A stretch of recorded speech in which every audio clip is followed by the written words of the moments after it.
नमस्कार, सवाल इंडिया का में आपका बहुत बहुत स्वागत है। मैं हूं अभिषेक, मुंबई के स्टूडियो से, और बात कर रहे हैं आज किस तरीके से महाराष्ट्र में। आज का बड़ा जो सवाल है वो ये कि महाराष्ट्र में पिछले कुछ दिनों से इतना हंगामा क्यों बरपा हुआ है, और इस हंगामे बरपाने के लिए जिम्मेदार कौन है। कांग्रेस थोड़ी बहुत चुप है, शिवसेना सड़कों पर है, और बीजेपी भी आमने सामने के मुकाबले के लिए तैयार नजर आ रही है। लेकिन इसमें बहुत कुछ ऐसा हो रहा है जिसमें आपको लगेगा कि हंगामा कुछ ज़्यादा है, और ये हंगामा क्यों है बरपा, यही है आज का बड़ा सवाल। सवाल इंडिया का में जो बड़ा सवाल है वो इस बात के इर्द गिर्द भी है कि क्या बीजेपी अपनी बी टीम के सहारे, बहुत सारी बी टीम है वैसे बीजेपी की, लेकिन क्या बीजेपी अपनी बी टीम के सहारे यहाँ पर हंगामा ज़्यादा दिखाना चाहती है।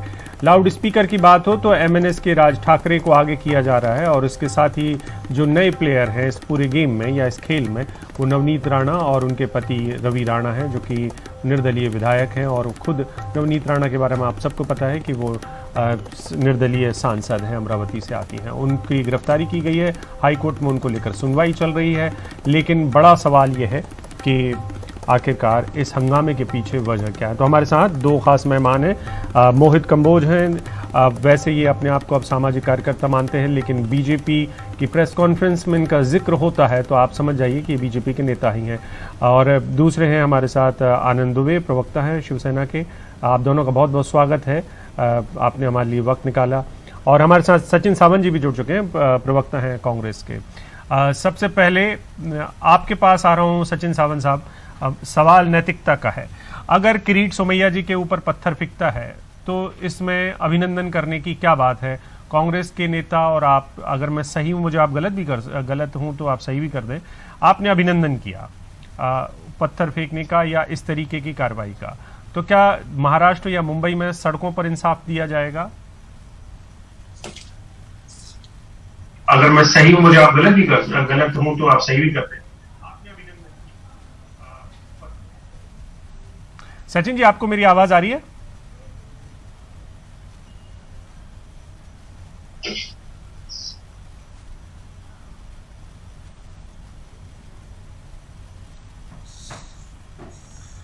ठीक है। सचिन सावंत जी के साथ तकनीकी कुछ गड़बड़ी आ रही है, मैं उनके पास दोबारा चलूंगा, फिर आनंद जी के पास। आनंद जी, हनुमान चालीसा में क्या दिक्कत है। और दूसरा सबसे बड़ी बात यह कि हमारे साथ जो दूसरे मेहमान हैं मोहित कंबोज, इनसे ये तो आप लोगों के कुछ वक्त तक साथी थे, तो इनको सड़कों पर आप मॉब लिंचिंग क्यों करना चाहते हैं। इनकी गाड़ी को ठोक पीट कर, इनकी गाड़ी को नुकसान पहुंचाकर आप क्या हासिल कर लेंगे। अभिषेक जी, सादर प्रणाम। देखिए, हनुमान चालीसा से किसी को कोई दिक्कत नहीं। हम बचपन से हनुमान चालीसा पढ़ते आए हैं, पूरा महाराष्ट्र पढ़ता है, पूरा देश पढ़ता है, लेकिन कभी उसका कोई प्रदर्शन नहीं करता था।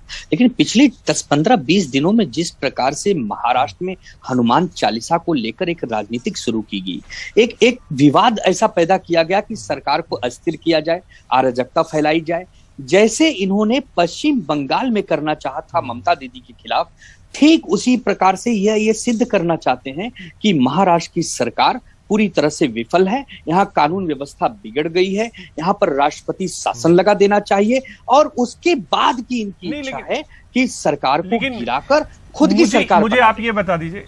हाँ, मैं आ ही रहा हूं उस पर, आपके सवाल पर ही आ रहा हूं। बताइए। ठीक है, सरकार आप बना लीजिए। हाँ। नहीं, सरकार जिसको बनानी है, देखिए सरकार बनाने की कोशिश तो कर चुके थे बीजेपी वाले, रातों रात, आधी रात में उन्होंने सरकार बनाई, लेकिन वो सरकार नहीं चल पाई। लेकिन मुझे आप एक बात बता दीजिए कि मोहित कंबोज जी के ऊपर हमला करके आपको क्या हासिल होगा। वो तो सड़क पे थे, ठीक है, सड़क पर कानून और व्यवस्था का सवाल उन्होंने तो नहीं खड़ा किया था, आपके लोगों ने उनके ऊपर हमला किया। नहीं, ठीक है, उसके बाद कैसे जायज है। देखिए, उसके बाद एफआईआर हुई है, पुलिस कार्रवाई कर रही है, जांच कर रही है, जो दोषी होंगे वो पकड़े जाएंगे। देखिए, हम कभी भी हिंसा का समर्थन नहीं कर सकते, लेकिन जिस प्रकार से भारतीय जनता पार्टी और उनकी ABCD टीम, जिस प्रकार से हमारे व्यक्तिगत, माने मुख्यमंत्री का कोई पद होता है अभिषेक जी, कोई गरिमा होती है। मैं बार बार बीजेपी के मुख्यमंत्रियों को पर्सनल अटैक करूं, क्या मुझे शोभा देगा? नहीं देगा। उसी प्रकार ये भारतीय जनता पार्टी के नेताओं को भी सोचना चाहिए कि कंटिन्यूअस उद्धव ठाकरे, अरे भाई उद्धव जी कौन है? महाराष्ट्र के मुख्यमंत्री हैं, आपके कोई कार्यकर्ता नहीं है वो। तो इसकी गरिमा बीजेपी कहीं न कहीं खो दी है। आप लोग बी और सी टीम भी लगाए हुए हैं, मतलब आप तो लड़ ही रहे हैं सड़क पे, लेकिन आप नवनीत राणा को भी आगे किए हुए हैं, उनके पति रवि राणा को भी आगे किए हैं, और ऐसे इल्जाम भी हैं कि आप राज ठाकरे के पीछे भी आप ही हैं। देखिए, दुबे जी अपने बहुत अच्छे दोस्त हैं, लेकिन मैं उनसे एक सवाल पूछूंगा कि उद्धव ठाकरे जी महाराष्ट्र के मुख्यमंत्री हैं। अगर कोई भी उनका भ्रष्टाचार या उनके पार्टी में जिस तरह के मुख्यमंत्री पद के नीचे घोटाले हो रहे हैं उसको कोई उजागर करने की बात करेगा तो रोड पे आप उसको मारेंगे?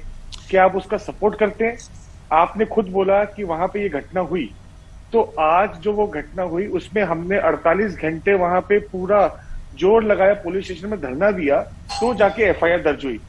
वहां वीडियो क्लिपिंग में साफ बताया जाता है, संजय राउत बोलते हैं 20 फुट नीचे गाड़ देंगे, अनिल परब धमकी देते हैं, विनायक राउत धमकी देते हैं, इनके जितने आमदार है वहां पे मारने और काटने की बातें करते हैं।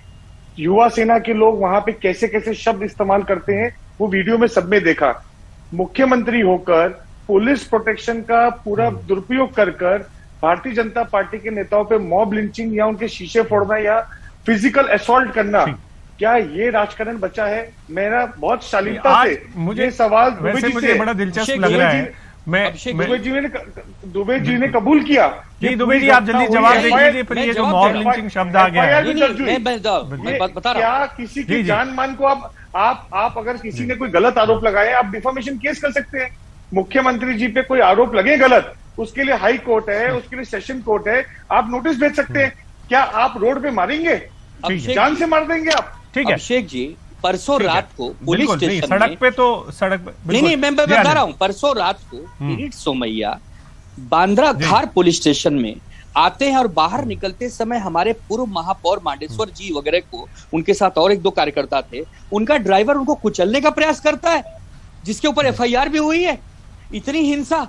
और ये किरीट सोमैया पिछले साल 2 सालों से जिस प्रकार व्यक्तिगत हमले कर रहे हैं ठाकरे परिवार पर, ये अशोभनीय है, शायद ही किसी राज्य में नहीं होनी चाहिए। और मैं हैरान हूं कि अब तक भारतीय जनता पार्टी का कोई बड़ा नेता इसका विरोध नहीं कर रहा है। नैतिकता के आधार पर ही सही, हमारी आपसी विचारधारा की लड़ाई हो सकती है, हमारे मतभेद हो सकते हैं, लेकिन इतने पर्सनल अटैक, इतने पर्सनल मतभेद, अरे हम 28 साल इकट्ठे बैठे थे, हम 28 साल भाई थे, उसकी तो गरिमा, लेकिन आनंद जी आप लोग पर्सनली, आप लोग तो अब फिजिकल अटैक कर रहे हैं, शरीर पर शारीरिक हमले कर रहे हैं। हम लोग नहीं करते, हम लोग नहीं करते, हम लोग नहीं करते। गाड़ी बाहर से निकले, पूर्व महापौर को नीचे उन्होंने गाड़ी चलाने का प्रयास किया। ये सेम स्टोरी इन्होंने मेरे साथ भी की कि एसीपी के ऊपर मैंने गाड़ी चलाने का प्रयास किया। पुलिस स्टेशन में सीसीटीवी कैमरा रहते हैं, वहां पे ट्रैफिक के कैमरा, आप बताइए ना वीडियो किसने तो जांच का विषय है, वो जांच का विषय है। दूध का दूध, पानी का पानी हो जाएगा जब पुलिस करेगी। अभी देखिए, या तो सचिन सावंत जी आपके ऊपर, किरीट सोमैया आपके ऊपर भ्रष्टाचार के आरोप लगाते हैं, तो उसमें मौका मिलेगा, कहीं आपको भी मौका मिलेगा, आनंद जी आपको भी मौका मिलेगा। सचिन जी ऐसे नहीं चलेगा, आपको दोनों स्थिति में तैयार रहना पड़ेगा, आप एक तरफा नहीं रह। बिल्कुल, मैं इसमें क्या बोलना चाहते हैं आप? ठीक है, रोड पे आप हमको मारेंगे, मार खाने के लिए तैयार है। दोनों स्थिति किस चीज की कि आप पुलिस प्रोटेक्शन का दुरुपयोग करके कानून व्यवस्था बनाए रखिए, कानून व्यवस्था बनाए रखिए। आधी रात को मुख्यमंत्री के घर के बाहर से गाड़ी लेकर जा रहे हैं कलानगर से होते हुए, क्या जरूरत? 9 बजे आधी रात है, 9 बजे आधी रात है, 9 बजे आधी रात है। मुख्यमंत्री के घर से मुख्यमंत्री के पाकिस्तान में, मुख्यमंत्री पाकिस्तान में नहीं, मुख्यमंत्री लेकिन आनंद जी मुख्यमंत्री कलानगर से तो मैं भी गुजरता हूँ। ठीक है, ठीक है, मैं आप लोगों को रोक रहा हूँ। ठीक है, मैं सचिन सावंत भी है, सचिन सावंत जी पहले तो आप मुझे, मैं आप लोगों को दोनों को रोक रहा हूँ, 2 मिनट के लिए रुक जाइए, वक्त है, आप लोगों को वक्त दूंगा। सचिन जी, जो बड़ा सवाल है कि आप ट्वीट कर रहे हैं कि किरीट सोमैया पर हमला हो गया तो आप अभिनंदन कर रहे हैं, आप ऐसी कांग्रेस ऐसी राजनीति में कहां से आ गई? ठीक है, ये पहले तो इल्जाम शिवसेना पे लगते थे, अब बीजेपी पे लग रहे हैं कि ये लोग देश में गुंडागर्दी बढ़ा रहे हैं, लेकिन आप लोग तो अभिनंदन कर रहे हैं, आप तो अभिनंदन करते हुए नजर आ रहे हैं। नहीं, आप गलत जानकारी दे रहे हैं। पहले तो मैंने किसी भी हिंसा का समर्थन वहां नहीं किया। लेकिन जिस तरह की राजनीति विगत 2.5 साल में हम देख रहे हैं, बहुत ही अफसोसजनक है। महाराष्ट्र की जो समृद्ध राजनीतिक परंपरा है, जो विरासत हम लोगों को मिली है, उसके तहत ये पूरी तरह से निषिद्ध है। इसकी भर्त्सना जितनी कड़े शब्दों में करनी चाहिए उतनी कम होगी। निश्चित तौर पर जो अभी जो शालीनता से मोहित जी बात कर रहे हैं, शालीनता का प्रयोग उनकी राजनीतिक शब्दकोश में नहीं है, क्योंकि जिस तरह के वो स्टेटमेंट देते हैं, जिस तरह की उकसाने की बात भारतीय जनता पार्टी के नेताओं से की जाती है, ये बहुत ही बड़ी अफसोसजनक बात है। आप विरोध कीजिए, आक्रामकता भी दिखाइए, लेकिन भाषा का प्रयोग करते वक्त किसी की भावनाओं को ठेस पहुंचेगी, इसका भी ख्याल रखना बहुत आवश्यक है। अब जिस तरह से हनुमान चालीसा का प्रयोग, जो संकट विमोचक स्तोत्र है, आप संकट पैदा करने के लिए कर रहे हैं, भक्ति का प्रयोग है, आप राजनीतिक रोटियां सेकने के लिए उसका प्रयोग कर रहे हैं। ये तो हिंदू धर्म का भी अपमान है, हनुमान जी का भी अपमान है, हनुमान स्तोत्र का भी अपमान है। मैं समझता हूं कि अभी जो जेल में चले गए हैं, उन्होंने वहां जाके उन्होंने हनुमान चालीसा का पाठ करना चाहिए ताकि बेल जल्दी मिले। लेकिन जो सीएम साहब का पर्सनल रेसिडेंस है, उसमें जाके आप हनुमान चालीसा कहने की कोशिश करना चाह रहे हैं। क्या अधिकार है आपको? कि संविधान ने आपको अधिकार इस तरह का दिया है कि किसी भी के घर पे भी जाके, अब भी हम फडणवीस जी के घर पे जाके बोले तो कि हमको श्राद्ध की पूजा डालनी है, श्राद्ध डालना है, हमारे ससुर जी का श्राद्ध आपके घर पे डालना है। सचिन सावंत जी, मुझे बताइए, राजद्रोह कहां से बनता है? मैं मुख्यमंत्री का अगर विरोध करना चाहता हूं और मेरे पास अगर कोई लोकतांत्रिक तरीका है, और मैं मान लेता हूं कि नवनीत राणा और उनके पति को नहीं जाना चाहिए था, नहीं जाने ऐसा आह्वान करना चाहिए, यह मैं 1 मिनट के लिए मान भी लूं, क्योंकि वो राजनीति का हिस्सा है, वो राजनीति करना चाहते थे।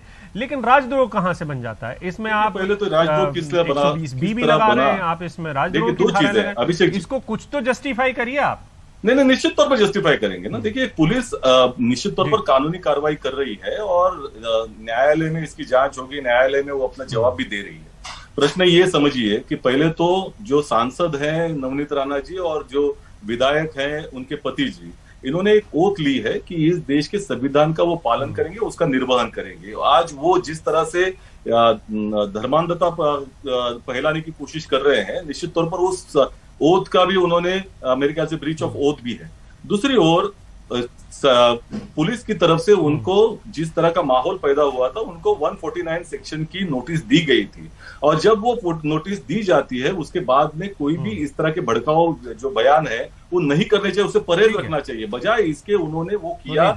इसका निश्चित तौर पर मतलब होता है कि राज्य में अशांतता फैलाने की कोशिश उन्होंने की है। अब मैं ये पूछना चाहता हूँ भारतीय जनता पार्टी के नेताओं को किस तरह का नैतिक अधिकार है कि केरला का एक पत्रकार कप्पन, वो सिर्फ वो हाथरस की घटना कवर करने जाता है, उधर राजद्रोह नहीं, यूएपीए लगाया उसको, पूरी सत्ता को उलटने की उसकी भूमिका थी, ऐसा उन्होंने कहा है योगी जी की सरकार में।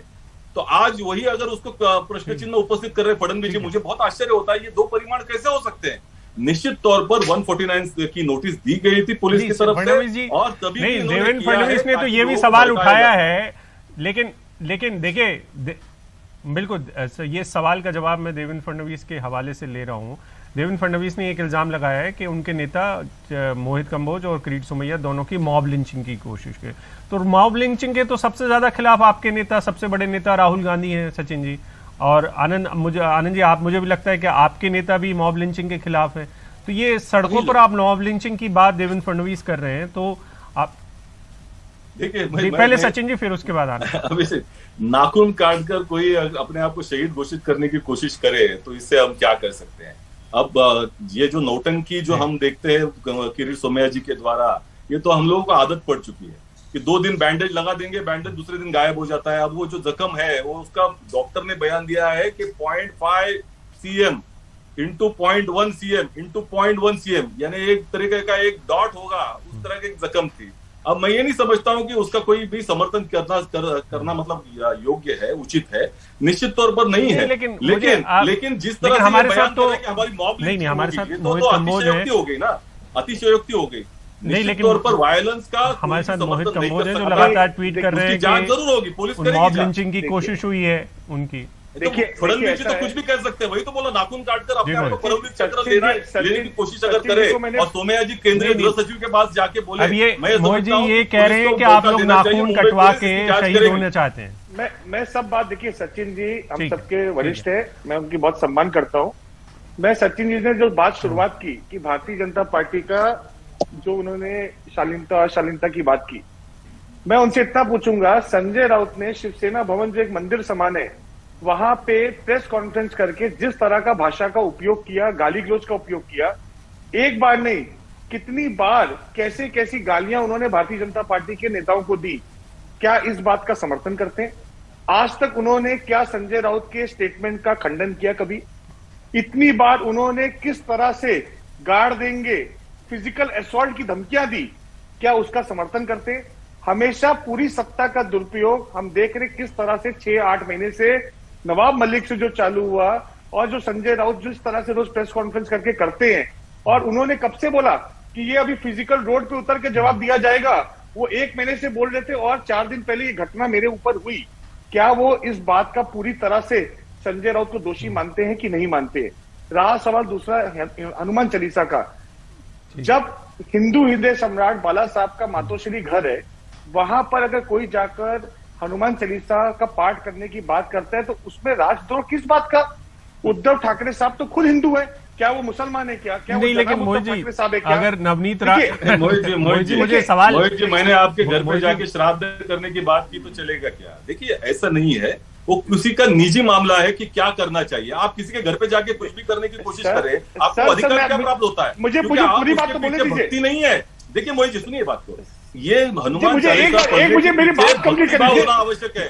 सचिन जी मुझे एक बार बात कंप्लीट करनी दीजिए, बस एक बात कंप्लीट कर लीजिए मोहित जी, अपनी बात कंप्लीट। देखिए वहां पर उन्होंने सेक्शन 144 की तरह लोगों को जमा हुए, सेक्शन 144 लगा था तब भी वहां पे शिव सैनिक जमा हुए, नवनीत राणा के खार के घर के बाहर लोग जमा हुए, गाली गलौज, मेरा घर बगल में ही है, कितनी गालियां वहां पे दी गई, वरुण सरदेसाई आए वहां पे, युवा सेना आई वहां पे, इतने अशब्द बोले गए, सब कुछ हुआ वहां पे, पुलिस का बैरिकेडिंग तोड़ा गया, सब कुछ हुआ। हम फ्लैशबैक करता हूं 10 दिन पहले, एसटी के कर्मचारी वहां पे 1 साल से सरकार से, महाराष्ट्र सरकार से डिमांड कर रहे थे, उनकी डिमांड ना पूरी हो पाई, आजाद मैदान से एक प्रोटेस्ट निकला जो बहुत गलत है, मैं उसका सपोर्ट नहीं करता हूं, पवार साहब के घर के बाहर गया, वो सबको जेल में डाला गया और आज तक वहां पे किसी को बेल नहीं मिली है। अब जो नवनीत राणा भी मेंबर ऑफ पार्लियामेंट है और मेंबर एमएलए पति रवि राणा एमएलए, उनके घर के बाहर जो घटना हुई उसका कानून अलग है, और पवार साहब के घर के बाहर कोई घटना उसके लिए कानून अलग है। महाराष्ट्र में क्या कानून हर आदमी के लिए अलग अलग है? देखिए पहले तो मोहित जी अभी मुझे जवाब देने दीजिए। पहली चीज तो आपने कहा था हनुमान चालीसा का प्रयोग करना है, आप अपने घर में कीजिए, कोई रोक नहीं है, और उद्धव ठाकरे जी भी अपने घर में करेंगे, लेकिन कोई मेरे घर पे आके कहे कि मुझे ये करना है वो करना है, आपको कोई अधिकार प्राप्त नहीं होता। इस देश का संविधान ये अधिकार किसी को देता नहीं, क्योंकि दूसरी ओर हनुमान चालीसा ये भक्ति भाव से किया हुआ एक स्तोत्र पठन है, ना कि किसी का राजनीतिक इस्तेमाल करने के लिए किया हुआ पठन है। निश्चित तौर पर भारतीय जनता पार्टी पूरे देश भर में इसका राजनीतिक अस्त्र करके इस्तेमाल कर रही है, जो बहुत ही गलत है, वो हिंदू धर्म का भी अवमान है। दूसरी ओर आपने जो कहा था कि शरद पवार जी के यहाँ हमला हुआ, देखिए पूरे 2-2.5 साल विगत 2.5 साल में हमने देखा है कि सत्ता जो खो दी है भारतीय जनता पार्टी ने, उसके बाद में जो डेस्परेशन तैयार हुआ है, इससे आप पूरी तरह से ऊंची हरकतें कर रहे हो। और ये सभी लोगों के पीछे कौन खड़ा हुआ है? राज ठाकरे जी के पीछे कौन खड़ा हुआ है? कि महाराष्ट्र की जनता जानती नहीं, ऐसा नहीं है। भारतीय जनता पार्टी इसके पीछे खड़ा होकर इनका समर्थन कर रही है, कभी आके करती है, कभी पीछे से जाके करती है। तो निश्चित तौर पर देश राज्य में अशांतता फैलाने की कोशिश, सरकार को अस्थिर करने की कोशिश ये भाजपा कर रही है। और इसे अगर नहीं होता तो आज सर्वदलीय बैठक जो महाराष्ट्र सरकार ने बुलाई थी और कानूनी व्यवस्था के बारे में चर्चा करना चाहती थी, एक पहल थी, तो हमेशा ही महाराष्ट्र की समृद्ध परंपरा रही है कि ऐसे कठिन वक्त में सरकार एवं विपक्ष एक साथ आकर निर्णय लेती है। लेकिन आज प्रमुख विपक्ष है भारतीय जनता पार्टी, क्यों नहीं आई? फडणवीस ने सवाल उठाए हैं। सचिन सावंत जी, आप सरकार में, इसलिए मैं आपसे भी सवाल पूछ रहा हूँ। देवेंद्र फडणवीस ने सवाल उठाया कि मुख्यमंत्री नहीं थे, अगर मुख्यमंत्री एसटी कर्मचारियों का दुख, अगर मुझे पूछना है सचिन सावंत जी, अगर सर्वदलीय बैठक का मोदी जी, सचिन जी, पूर्व मुख्यमंत्री ने सवाल उठाया है कि मुख्यमंत्री खुद ही नहीं आए हैं और इसको लेकर खुद गंभीर नहीं है। जो सरकार है वो सिर्फ एक तरीके से ये दिखावा करना चाहती है, इसलिए ये सर्वदलीय बैठक वगैरह लाउड स्पीकर पे आपने की है। लेकिन देखिए अभिषेक जी, पहली चीज ये है कि राज्य के गृह मंत्री ने बैठक बुलाई थी आपको नहीं जाना है तो आपका प्रतिनिधि भेज सकते थे। आपकी जिम्मेदारी बनती है कि जब अगर कोई कदम उठाता है सरकार तो उसके प्रति आपको संवेदनात्मक तरीके से उसका रिस्पॉन्स देना चाहिए, आपको प्रतिसाद देना चाहिए, लेकिन आपने नहीं दिया। इसका कारण ही कुछ और है। देखिए, उच्चतम न्यायालय ने लाउड स्पीकर के बारे में नियमावली गठित की है, बावजूद इसके आप अगर उसका राजनीतिक इस्तेमाल करने की कोशिश कर रहे हैं और रस्ते के ऊपर न्याय देने की कोशिश कर रहे हैं, ऐसे लोगों का आपको प्रतिबंध करना चाहिए। आप विपक्ष हैं, नेता हैं, तो आप जिम्मेदार नेता हैं, तो राज ठाकरे के खिलाफ आपने बयान क्यों नहीं दिया कि गलत है आपका? आपको अगर कंप्लेंट करना है तो जाके पुलिस स्टेशन में कंप्लेंट कीजिए। आप उसका समर्थन कर रहे हैं। आज मोहित जी आज लाउड स्पीकर बांटने नहीं, ये सवाल मैं सचिन जी आपसे भी पूछूंगा और आनंद दुबे आपसे पूछूंगा, क्योंकि आप सरकार में हैं। ठीक है, मैं ये सवाल हम अगले सेगमेंट में आएंगे तो पूछेंगे, लेकिन उसके ब्रेक पे जाने से पहले मुझे आपसे एक बड़ा सवाल है कि सचिन सावंत और शिवसेना दोनों ये मान रहे हैं और कह भी रहे हैं कि आप नाखून कटाकर शहीद हो रहे हैं। आपके ऊपर जो हमला हुआ था वो दरअसल ऐसा मॉब लिंचिंग नहीं थी, जिसको आज देवेंद्र फडणवीस भी मॉब लिंचिंग बता रहे हैं। आप खुद कह रहे हैं कि आपके ऊपर जानलेवा हमला हुआ था। तो ये दोनों ये साबित करने में लगे हुए हैं कि आपके ऊपर जो हमला था वो गंभीरता वाला नहीं था, वो सिर्फ एक विरोध प्रदर्शन था। नहीं, मतलब आप समझे, किसी के घर पे जाके एकदम शांति से हनुमान चालीसा पढ़ना देशद्रोह है, लेकिन मॉब लिंचिंग करके कोई बच गया, अगर मर जाता तो इस पे गंभीरता होती। अगर वहां से वो सही सलामत निकल गया तो वो नाखून कटा के शहीद होने वाली बात है। तो इनका मतलब है पहले हम लोग शहीद हो जाएं, उसके बाद ये अफसोस अपना प्रोटेक्ट करेंगे। तो आज जिस हिसाब से लॉ एंड ऑर्डर टॉस पे गया, इनको तो धन्यवाद देना चाहिए कुछ अधिकारियों का, जिन्होंने वहां पे गुंडागर्दी, जो गुंडे खड़े थे, जिन्होंने पूरा कानून व्यवस्था मुख्यमंत्री के घर के बाहर मुख्यमंत्री के लोगों ने हाथ में उठाने का काम किया। मैं तो धन्यवाद दूंगा वहां पे बैठे हुए एसीपी, जिन्होंने मुंबई में मॉब लिंचिंग जैसी घटना को रोका, वरना आज मुंबई पूरी देश में क्या मुंह दिखाता। मुंबई ने, महाराष्ट्र ने पूरे देश को हमेशा दिशा दी है। इस तरह की दिशा क्या मुंबई देश को देगा? किस तरह से आज मुंबई में law and order for a toss है। ठीक है सचिन जी, जल्दी से फिर मैं ब्रेक पे जाऊंगा, फिर आप लोगों से सुप्रीम कोर्ट के ऊपर सवाल नहीं। मॉब लिंचिंग के बारे में इतने संजीदा होकर बोल रहे हैं मोहित कंबोज जी, बहुत अच्छा लगा मुझे, क्योंकि यही भारतीय जनता पार्टी है जो मॉब लिंचिंग करने वालों का सत्कार कर रही थी। दूसरी ओर उसी लखीमपुर खीरी में जो हत्याकांड हुआ, उसके बारे में जो आरोपी था उसको बचाने की कोशिश में यही लगे थे। तो आज अगर कोई हिंसा की घटना को मॉब लिंचिंग करार देकर अपने आप को पूरी तरह से एक विक्टिम बताने की कोशिश कर रहे हैं, लेकिन जो सही में विक्टिम हुए उनके बारे में आपका क्या रवैया था ये पूरा देश जानता है। तो निश्चित तौर पर कोई हिंसा की घटना अगर हुई है तो उसके बारे में हम विरोधी करेंगे और पुलिस जांच करेगी इसकी। लेकिन पत्थर फेंकना, राजद्रोह की घटना, राजद्रोह की धाराएं लगाना और सड़क पर नेताओं को रोकना, उनकी गाड़ियों के हैंडल तोड़ना, ठीक है, तो पत्थर फेंकना ये कहां से जायज हो जाएगा? ये एक बड़ा सवाल है। तो ब्रेक के बाद हम लौटेंगे तो सत्ता में बैठी शिवसेना और कांग्रेस से भी गंभीर सवाल हैं कि सुप्रीम कोर्ट का अगर कोई आदेश है लाउड स्पीकर को लेकर तो उसे लागू करने में महाराष्ट्र में इतनी दिक्कत क्या है, और मोहित कंबोज से भी बड़े गंभीर सवाल लाउड स्पीकर को लेकर। वक्त एक ब्रेक का।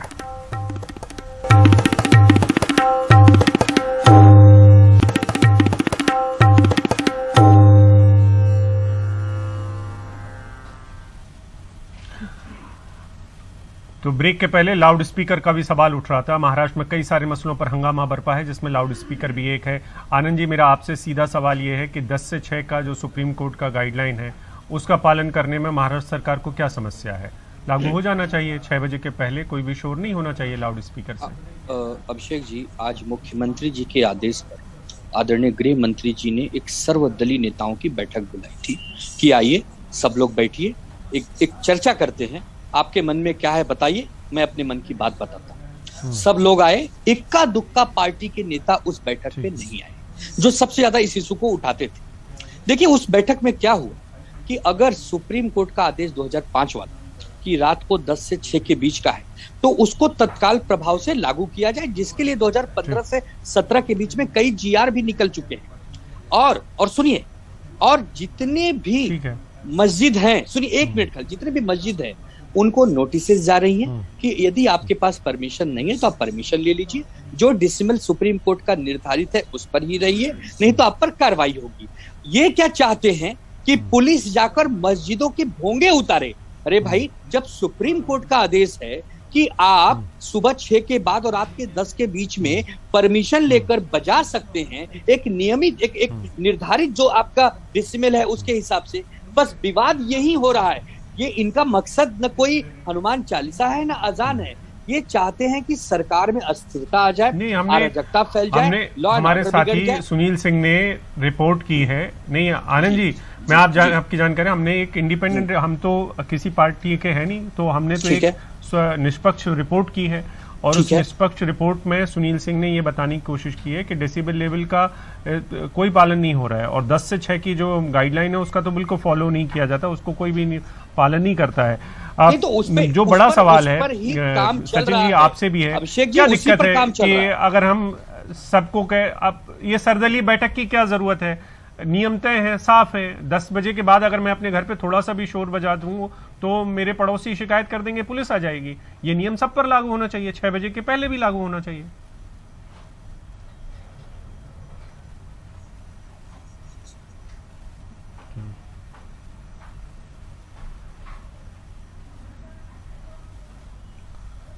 तो अभिषेक जी, इस समय एक बड़ी खबर आ रही है कि बॉम्बे हाई कोर्ट ने, बिल्कुल आप लोगों पे मैं आऊंगा, लेकिन ये महाराष्ट्र की सियासत से जुड़ी हुई खबर है क्योंकि राणा दंपत्ति जो हैं वो गए हुए थे हाई कोर्ट में जाने के बाद उन्होंने कहा था कि एफआईआर उनकी रद्द की जाए, लेकिन उस पर इनकार कर दिया है। हाई कोर्ट ने कहा है कि एफआईआर तो रद्द नहीं होने वाली है और 72 घंटे का नोटिस देना होगा। ये जरूर मान लिया है कि एफआईआर पर एक्शन लेने से पहले, यानी कि गिरफ्तारी से पहले। और आपके पास आऊँ उसके पहले मैं अपने साथी सुनील सिंह पर चाहता हूँ। सुनील, जल्दी से बता दें अपडेट क्या है? पुनीत राणा की तरफ से जो दूसरा जो एफआईआर सरकार ने दर्ज किया था उनके खिलाफ सरकारी काम में बाधा डालने का, उसको खारिज करने की बॉम्बे हाईकोर्ट में अर्जी दी गई थी जिसमें सुनवाई हुई, लेकिन अदालत ने साफ कर दिया कि ये मामला बना रहेगा और इसकी जांच चलती रहेगी। लेकिन हाँ, जब भी इस पर कोई एक्शन लेना होगा तो उसके पहले 72 घंटे पहले की नोटिस देनी होगी पुलिस को, यानी बहुत थोड़ी सी राहत उन्हें मिल पाई है, लेकिन एफआईआर बना रहेगा। हालांकि नवनीत राणा की वकील की तरफ से भी कहा गया कि 2 एफआईआर की क्या जरूरत है, इस जो धारा है 353 इसे पहले ही एफआईआर में भी शामिल कर लिया जाए, लेकिन अदालत ने उस प्रार्थना को भी मना कर दिया। और अदालत ने कहीं ना कहीं ये पाया कि अगर कोई व्यक्ति और जिम्मेदार व्यक्ति अगर अपनी धार्मिक आस्था को दूसरे के घर में जाकर या फिर सार्वजनिक जगहों पर करता है तो दूसरे को स्वतंत्र पर कहीं ना कहीं हमला होता है और ऐसे में पुलिस का काम है कानून व्यवस्था बनाए रखना। तो जो पुलिस ने किया वो सही किया, लेकिन पुलिस के साथ जो व्यवहार किया गया वो सही नहीं था, इसलिए मामला जो है वो बना रहेगा। राणा दंपत्ति को अंदर ही रहना होगा अभी? जी देखिए, राणा दंपत्ति के खिलाफ 2 मामले दर्ज हैं। पहला जो मामला है हनुमान चालीसा पढ़ जाकर वहां मातोश्री के पास पढ़ने का, उससे जो तनाव निर्माण हुआ है वो वाला मामला है 153 का, और जिसमें कि राजद्रोह का मामला लगाया गया है। उसमें वो जेल में है, जिस तरह की जमानत की सुनवाई जो है अर्जी पर सुनवाई 29 को होनी है अप्रैल को। ये दूसरा मामला पुलिस ने दर्ज किया था जो कि था सरकारी काम में बाधा डालने का, उसकी क्वाशिंग के लिए यानी खारिज करने के लिए गए थे वो अदालत में, जिससे कि अदालत ने खारिज कर दिया। बहुत बहुत शुक्रिया आपका। थोड़ी सी वक्त की कमी है सचिन जी, मोहित कंबोज जी और आनंद जी, आप लोगों को मैं थोड़ा सा कम वक्त दे पाया। बहुत बहुत शुक्रिया आपका, आप हमारे साथ जुड़े, वक्त निकाला हमारे लिए, बहुत बहुत शुक्रिया आपका। जो महाराष्ट्र में जो हंगामा बरपा हुआ है उसकी आप मिसाल देख रहे हैं कि नवनीत राणा और जो उनके पति हैं वो अंदर हैं जेल के, इस बात के लिए कि हनुमान चालीसा पढ़ना चाहते थे मातोश्री के सामने। आखिरकार इन सब के पीछे कौन है?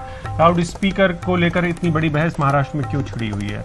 और देश की राजनीति का हाल आप ऐसे भी समझ सकते हैं कि एक ब्रेकिंग न्यूज़ इस समय सादा न्यूज़ चल रही है, न्यूज़ अपडेट चल रहा है, वो ये है कि जिग्नेश मेवाणी को एक केस में जेल में बंद रखा गया है, दूसरे में उनको जमानत मिल चुकी है। तो ये तमाम चीज़ें जो पुलिस के जो अधिकार हैं, पुलिस के जो अख्तियार हैं, उनका इस्तेमाल कौन कर रहा है आप सब देख रहे हैं। वक्त एक ब्रेक का है।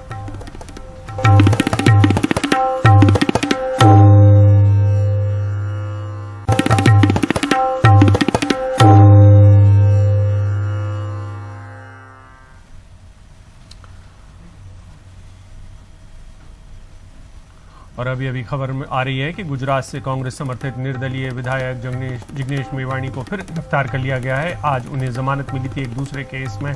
पहले आप सबको पता है कि उनको गिरफ्तारी की गई थी प्रधानमंत्री नरेंद्र मोदी के खिलाफ ट्वीट के मामले में, लेकिन बाद में उन्हें इस मामले में जमानत मिली और अब एक दूसरे मामले में उन्हें गिरफ्तार कर लिया गया है।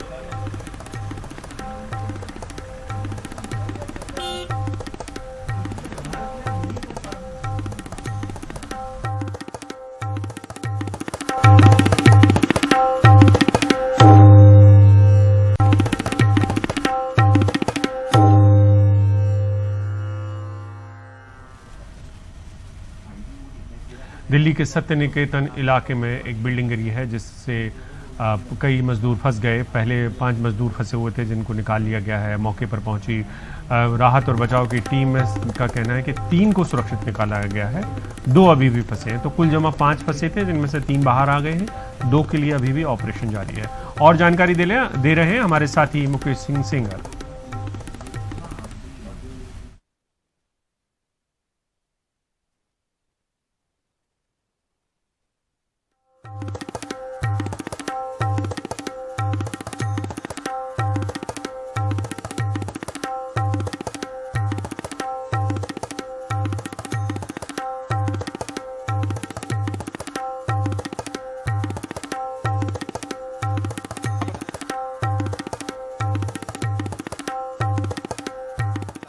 यहाँ पर आपको दिखाता हूँ कि किस तरह से एक 3 मंजिला इमारत ढह गई है। इस इमारत पर निर्माण कार्य हो रहा था, तभी करीब 1:30 बजे ये पूरी की पूरी इमारत ढह गई है। कुछ निचला हिस्सा इसमें बचा हुआ है और पुलिस के मुताबिक इस इमारत में 5 मजदूर दब गए थे, जिसमें से 2 मजदूरों को निकाल लिया गया है। अभी आशंका ये है कि 3 मजदूर अंदर दबे हुए हैं। आप देखें कि जो मलबा है, छत का पूरा स्लैब नीचे आ गया है और छत के स्लैब में एनडीआरएफ के लोगों ने होल किया है और इस होल के जरिए अंदर जाने की कोशिश की जा रही है। अभी कुछ देर पहले एक मजदूर ऊपर से निकल आया था, लेकिन अभी भी 3 से 4 मजदूर अंदर दबे हुए हैं, ऐसा कहा जा रहा है। और आप देखें कि यहाँ पर लोकल पुलिस के अलावा सीआरपीएफ के जवान और दमकल कर्मी, एनडीआरएफ के लोग, सिविल डिफेंस के लोग, ये तमाम लोग आ गए हैं। राहत और बचाव कार्य जारी है। जो पूरा का पूरा मलबा है वो यहाँ पर पड़ा हुआ है। एक यहाँ पर जेसीबी मशीन भी लाई गई है, लेकिन चूंकि लोग अंदर हैं तो उसका प्रयोग फिलहाल नहीं किया जा रहा है। इस लेंटर में जो ये पूरे छत का लेंटर है जो पड़ा हुआ है, इसके बीच में एनडीआरएफ के लोगों ने एक होल किया है और इस होल के जरिए देखा जा रहा है कि अंदर कौन कौन है। अंदर से कुछ आवाजें भी आ रही हैं, तो शायद अभी लोग अंदर जो फंसे हैं उनकी कुछ आवाजें सुनाई दी हैं, तो उसी को देखते हुए यहाँ पर होल किया जा रहा है। इस पूरे इलाके को कॉर्डन ऑफ कर दिया गया है। केवल वही लोग हैं जो राहत और बचाव कार्य में लगे हुए हैं। ये जो पूरी बिल्डिंग है ये काफी पुरानी इमारत थी और कहा जा रहा है कि इस बिल्डिंग का मालिक यहाँ पर पीजी हॉस्टल बनवा रहा था।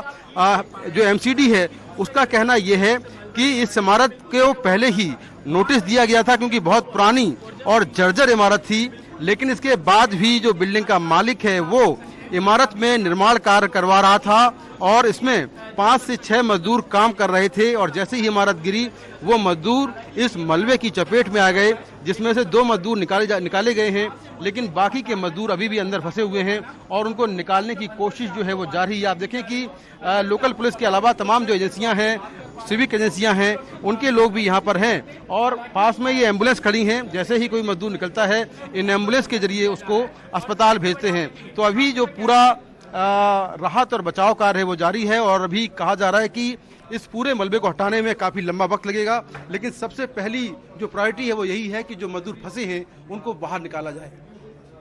नई दिल्ली से कैमरामैन सुधीर कुमार के साथ मैं मुकेश सिंह, एनडीटीवी इंडिया।